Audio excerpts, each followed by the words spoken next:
እንዴት ናችሁ? ዛሬ ማሳያችሁ እንዴት ቻት ጂፒቲን በቀላሉ በስልካችን እንደምንጠቀም ነው ማሳያችሁ። ስለዚህ ቻት ጂፒቲን ለመጠቀም በቀላሉ ወደ ፕሌይ ስቶር እንላለን። ከዛ በኋላ እዚህ ጋር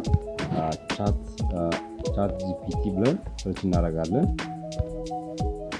ከዛ ሰርች ስናደርግ ከሚመጡልን ኦፕሽኖች መካከል ይሄ ቻት ጂፒቲ ስማርት ኦፕን ኤአይ የሚለውን ኢንስታል ታደርጋላችሁ። እኔ አሁን ኢንስታል ስላደረኩት ኦፕን እናደርጋለን።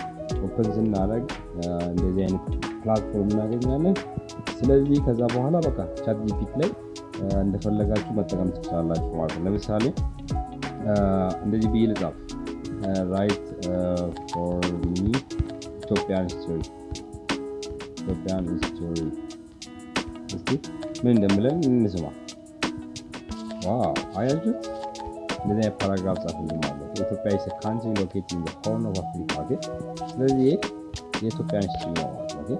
ስለዚህ ቻት ጂፒቲ በቀላሉ በስልካችሁ በኢትዮጵያ ውስጥ መጠቀም ትችላላችሁ ማለት ነው። ይመቻችሁ።